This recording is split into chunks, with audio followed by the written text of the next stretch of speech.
Oke baik teman-teman semuanya, ada berita bagus hari ini. Ini dari media sudah banyak yang mengupload mengenai aturan baru ya. Jadi untuk Piala Federasi Bola Voli Korea atau KOFO ini mengalami perubahan jadwal yang mana cukup signifikan. Ini penundaan ini sekitar 1 bulan ini dibandingkan dengan tahun sebelumnya. Jadi menyebabkan ini beragam reaksi dari berbagai pihak, baik dari tim maupun dari kalangan para penggemar di berbagai pelosok bumi ya, seperti itu.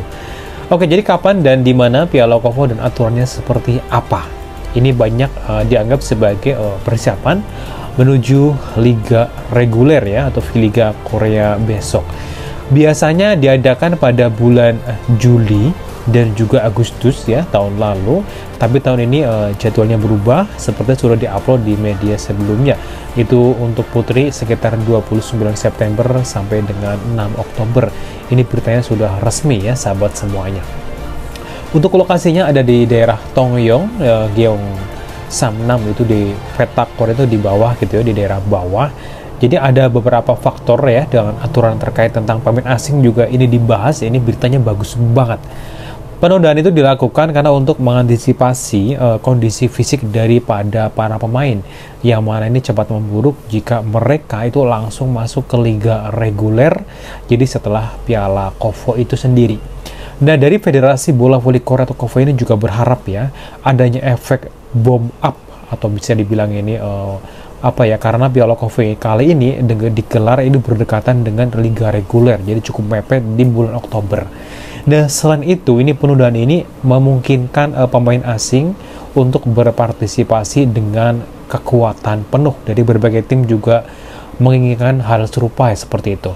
Pentingnya adalah dari peran ITC dan juga pemain asing. ITC dan pemain asing begitu ya. Jadi, untuk bermain di liga luar negeri, ini pemain memerlukan International Transfer Consent gitu ya. Jadi atau ITC dari Federasi Bola Voli Internasional atau FIVB. Tahun ini itu ITC akan dikeluarkan mulai 30 Agustus.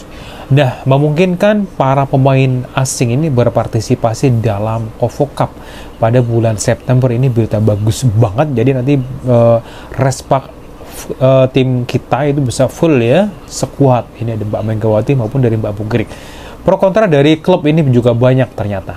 Beberapa klub ini menyambut baik penundaan ya terkait waktunya itu, dan juga mengenai keuntungan dari pemain asing itu dapat beradaptasi dengan tim lebih awal, jadi memahami kekuatan masing-masing tim dan meningkatkan keterampilan praktis mereka sebelum liga dimulai. Jadi untuk Mbak Megawati sama Bu Kiri kan sudah pernah main di Korea, jadi udah aman, udah bisa adaptasi. Tapi untuk yang lain yang belum, sekarang udah pada nyampe Korea nih. Berikutnya juga, namun ada juga kekhawatiran ya ini teman-teman, jadi beban fisik ya, karena untuk Liga Korea ini memulai kampanye 6 bulan pada 9 Oktober, jadi 6 bulanan itu capek banget tentunya. Jadi jadwal yang padat ini dianggap dapat menambah beban fisik para pemain. Ini dari kekhawatiran para tim-tim. Nah, kemudian seorang pejabat dari klub menyebut bahwa perubahan jadwal ini membuat Piala KOFO ini terasa seperti babak ke-7 dari liga yang sudah panjang seperti itu. Karena nanti pemain asing selama ITC-nya udah keluar tuh, nanti pemain asing bisa ikut berpartisipasi nih. Ini nanti bakal seru banget. Ini siapa nih yang bakal menang ya? Apalagi nanti ada undangan tim Jepang, ini makin ramai. Berikutnya, dengan adanya perubahan jadwal ini tim-tim juga menyesuaikan ya persiapan mereka untuk musim depan. Misalnya nih dari Korea Express Corporation ya, ini wanita atau HEPAS ini memperkuat kesiapan mereka dengan berpartisipasi dalam kejuaraan bola voli internasional atau Piala VTV di Vietnam. Ini teman-teman mungkin udah ada yang tahu beritanya. Jadi nanti untuk tim ini itu akan bermain di Vietnam. Dan sementara itu untuk KEPCO itu ya, ini divisi putra akan berpartisipasi dalam turnamen Danyang Federasi Bola Voli Industri Korea. Ini untuk putra ya, ini beda lagi. Kita bahas yang putri. Berikutnya adalah kita ngebahas mengenai wajah-wajah baru ya. Ini ada penting juga soalnya. Wajah-wajah baru itu datang dari Asia musim baru ini juga menandai peningkatan jumlah kota negara Asia. Jujur ya, untuk pemain Korea ini sendiri tuh gajinya tuh gede-gede banget. Luar biasa. Jadi dari 10 negara ataupun lebih gitu ya yang bermain wajah baru itu kan, untuk Asia itu ada Australia, Iran, ada juga Kazakhstan dan lain gitu ya, masih banyak yang lain. Nah kemudian untuk Piala Kovo tahun 2024 ini menjanjikan banyak hal yang tentunya menarik dengan segala perubahan ini. Ini dari para penggemar itu sudah banyak antusiasmenya di Teko atau dari media never yang lain. Jadi ini akan membawa dampak positif atau justru sebaliknya, ini juga mereka menanyakan hal itu. Tapi it's okay apapun itu nantinya gitu ya untuk teman-teman semuanya, karena besok pemain asing sudah bisa berpartisipasi. Jadi berbeda dengan tahun-tahun sebelumnya, ini besok ada ITC-nya udah keluar, jadi udah ada di bulan Agustus ya. Jadi nanti tentunya lebih bagus, lebih rame.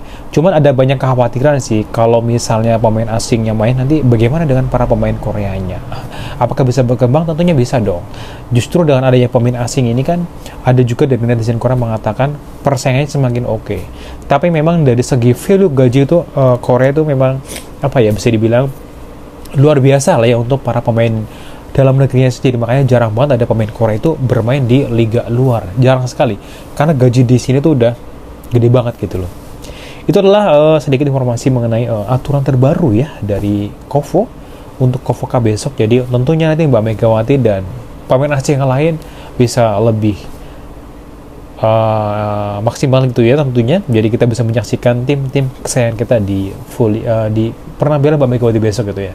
Oke, sedikit informasi hari ini, semoga bisa membantu teman-teman semuanya. Terima kasih. Wassalamualaikum warahmatullahi wabarakatuh.